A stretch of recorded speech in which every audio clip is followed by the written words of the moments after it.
سلام دوستان قشنگم. عزیزان این فیلم رو تا آخر نگاه کنید و اگه دوست داشتید از کانال ما حمایت کنید، سابسکرایب کنید و یک کامنت دلی بذارید تا این فیلم بیشتر دیده بشه و ما هم حمایت بشید. خیلی ممنونم.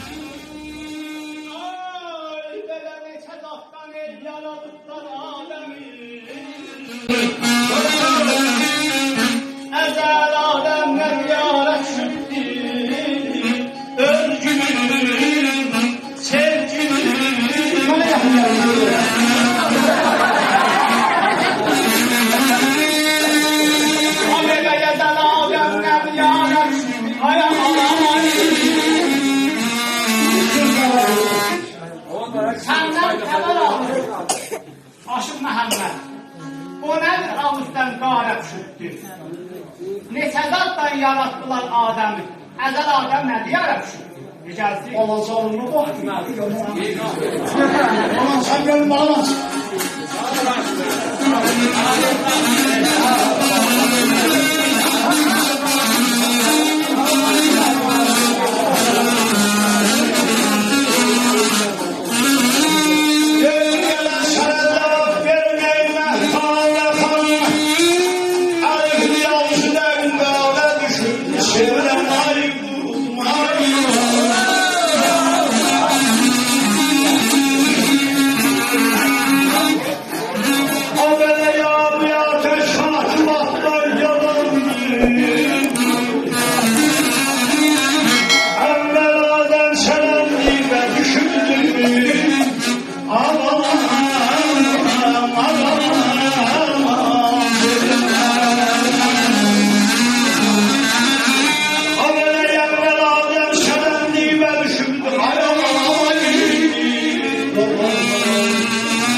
Fikirdeydim ki, Aşık Hüseyin'i gedib orada məhkumdur.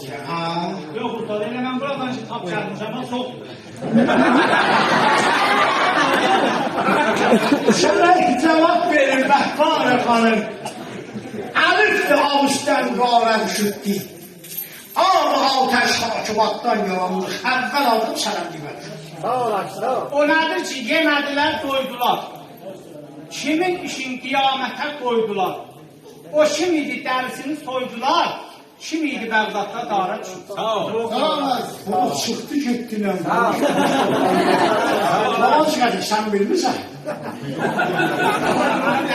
Behiş meyvəsini yemədilər, qoydular. Hədd qisasın qiyamətə qoydular. Nəsiminin dərisini soydular. Mənsurdur Bəğdadda dara çıxdı. Sağ olasın. Hadi görək.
Mahparayam nədir, dolandı, döndü.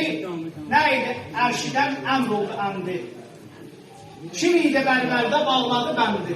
De, hansı tayfadır? Qarəç. Alaman çay görün.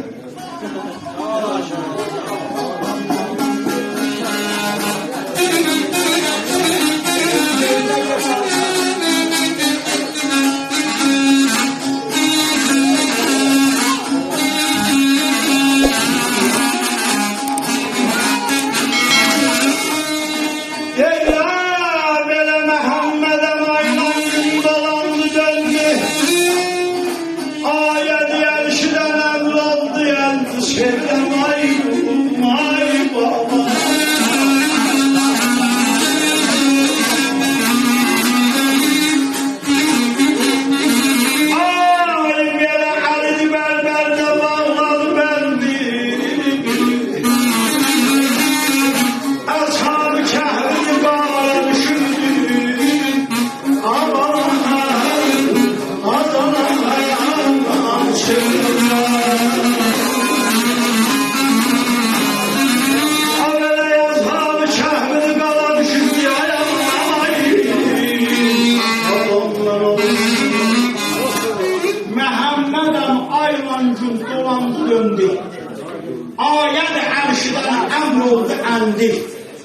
Ali Bərbəndə bağladı bəndi. Əshab-ı kəhri qavra düşürdü. Yox, məzun iftarına çəpir çalır. İnşallah yaptılar, sonrası yaptılar. Ama bir de mənə dolaşın. Qəlti dolaşma. Məzun iftarına çəpir çalır, gələ